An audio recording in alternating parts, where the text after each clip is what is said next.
श्राद्ध पक्ष की दशमी, एकादशी और द्वादशी, इन 3 तिथियों पर एक रोटी में थोड़ा सा मीठा रखकर सोमक पितृ का नाम लेकर यदि गाय को खिला दिया जाता है, तो अगर कोई पूर्वज प्रेत योनि में भी पड़ा हुआ होता है, भटक रहा होता है, जिसको पिंड नहीं मिला, जो अचानक मर गया होता है, अधोगति में चले गया होता है, उस जीव की मुक्ति दशमी श्राद्ध पक्ष की, एकादशी श्राद्ध पक्ष की और द्वादशी श्राद्ध पक्ष की, ये 3 दिन सोमक पितृ का नाम लेकर रोटी में, पूड़ी में मीठा रखकर अगर गाय को खिला दिया जाता है ये 3 दिन तक, तो वो पितृ कभी भटकते नहीं है, उनको मुक्ति प्राप्त हो जाती है, मोक्ष में। पितृपक्ष को हम समझे। किसी ने कहा नखून मत काटना, किसी ने कहा नया कपड़ा मत लेना, पितृपक्ष में 16 दिन नए कपड़े नहीं लेना चाहिए, कोई कहे ये नहीं करना चाहिए, कोई कहे मकान का मुहूर्त, कोई कहे ये मुहूर्त, कोई कहे वो मुहूर्त, कोई कहे अच्छा काम करने के लिए मत जाओ, अच्छा मंगल कार्य के लिए आगे मत बढ़ो। शिव महापुराण की कथा कहती है कि पितृ बुरे नहीं होते हैं,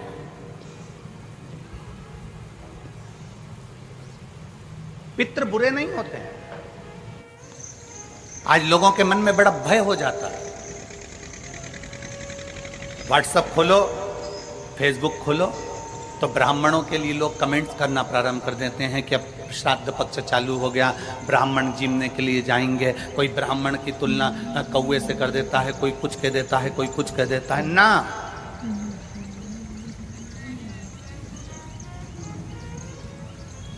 गायत्री करने वाला ब्राह्मण, वेद पाठ करने वाला ब्राह्मण, संध्या करने वाला ब्राह्मण की तुलना किसी साधारण से नहीं होती, उसकी तुलना तो स्वयं नारायण और ब्रह्मा से होती है, स्वयं नारायण और ब्रह्मा से होती है।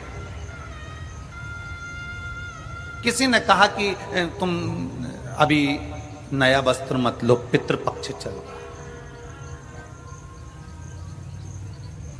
नया काम मत चालू करो, पितृपक्ष चल रहा है। श्राद्ध का मतलब क्या है? श्राद्ध का मतलब है आपकी पूर्ण श्रद्धा, आपका पूर्ण विश्वास, आपका पूर्ण भरोसा, पूर्ण श्रद्धा, पूर्ण विश्वास, पूर्ण भरोसा।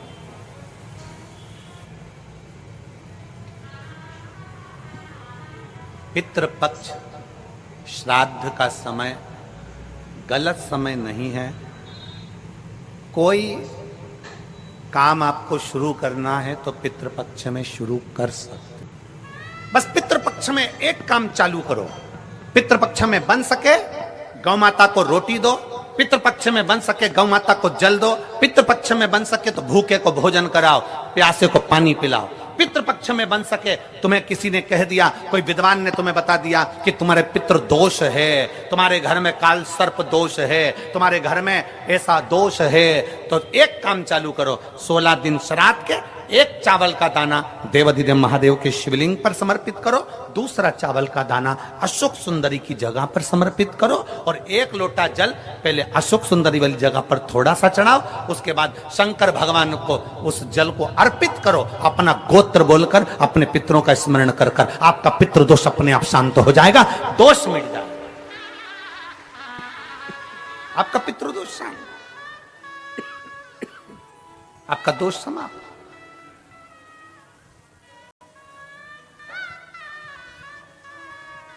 एक चावल का दाना शिवलिंग के ऊपर, एक चावल का दाना अशोक सुंदरी के ऊपर। और जल कहां चढ़ाना है? पहले जम के बोलो जरा, आवाज नहीं आई, जम के बोलो जरा, अशोक सुंदरी की जगह। और फिर जल कहां चढ़ाना है? शिवलिंग के ऊपर, शंकर बाबा क्या बोलकर?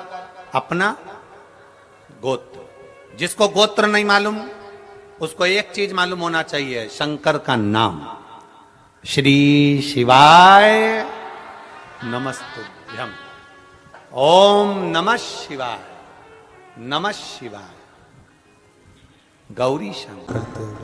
शिव महापुराण की कथा कहती है, दक्ष प्रजापति के पुत्रों को देवऋषि नारद ने भजन में लगा दिया।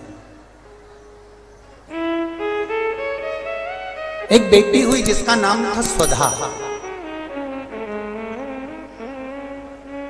क्या नाम है उसका? जम के बोलिए जरा, स्वधा। जितने लोग कथा सुन रहे हैं आस्था चैनल पर, पंडाल में, फेसबुक, यूट्यूब पर, तर्पण शिव महापुराण में इस नाम का उच्चारण 5 बार आप लोगों को करना है। ये स्वधा दक्ष प्रजापति की बेटी है और पितरों की धर्म पत्नी है।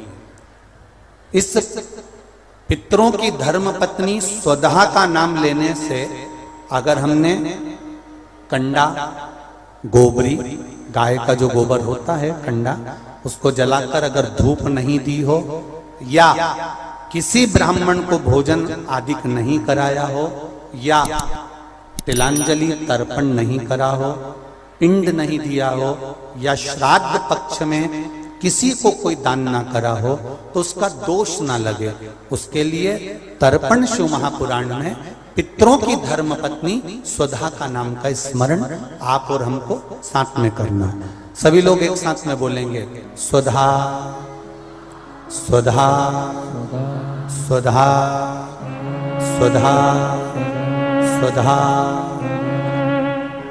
बस ये 5 बार जो उच्चारण आपने पितरों की धर्मपत्नी स्वधा का करा है, जिस समय पर पितृलोक से आर्यमा देव के साथ में हमारे यहां पर आते हैं। और मेरा बहुओं से निवेदन है, बेटियों से निवेदन है, माताओं से निवेदन है, मान लो आपको कोई ब्राह्मण देवता ने कहा कि आपके यहां पितृदोष है,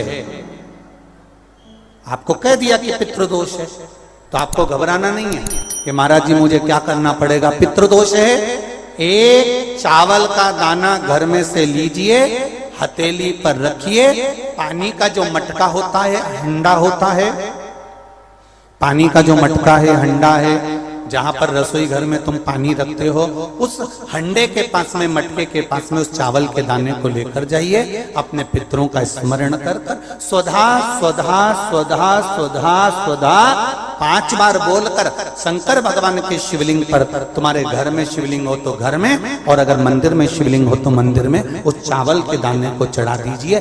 कैसा भी पितृदोष होगा समाप्त हो। मात्र स्वधा का स्मरण बहुत।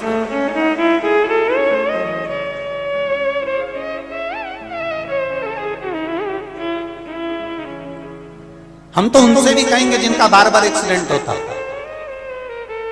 जो बार बार गिरते पड़ते रहते हो, बार बार एक्सीडेंट होता हो, बार बार उनको चोट लगती हो, बार बार, और उनको भी कहेंगे जिनको सर्दी की बीमारी या दमे की बीमारी या श्वास की बीमारी, उनसे भी कहेंगे कि श्राद्ध पक्ष में एक चावल के दाने का प्रयोग स्वधा नाम से अवश्य करें। चलने में दम नहीं भराएगी, श्वास नहीं भराएगी।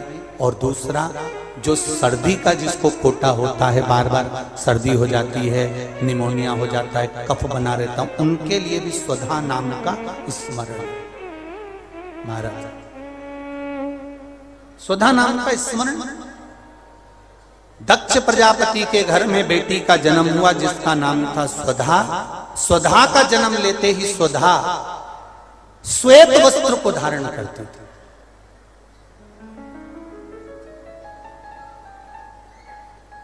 कोई वस्त्र अगर स्वधा पहन रही है तो श्वेत वस्त्र धारण कर रही है। एक दिन माता प्रसूति ने स्वधा को बुलाया,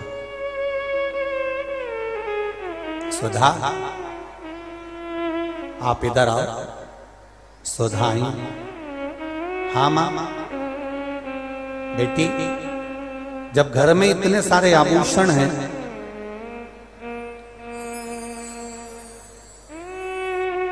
और घर में इतने सारे आभूषण जब रखे हुए हैं तो तुम उन आभूषणों को धारण क्यों नहीं करते? उन आभूषणों को क्यों नहीं पहनते? घर में इतने सारे वस्त्र रखे हैं तो तुम उन वस्त्रों को धारण क्यों नहीं करते?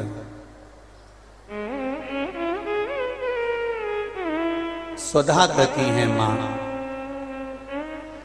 संसार सागर में जब किसी के प्राण छूट जाते हैं और प्राण छूटने के बाद वो जीवात्मा अगर अच्छी जीवात्मा है तो वो देवलोक चली जाती है। जो बुरी जीवात्मा है वो भटकती रहती है, भटकती है। मां उन जीवात्माओं के कल्याण के लिए मैं श्वेत वस्त्र धारण करता हूं। श्वेत वस्त्र, श्वेत चावल का दाना, श्वेत दूध, श्वेत दही, श्वेत शकरखंड, श्वेत पुष्प, श्वेत जनेऊ, श्वेत वस्त्र, ये मेरे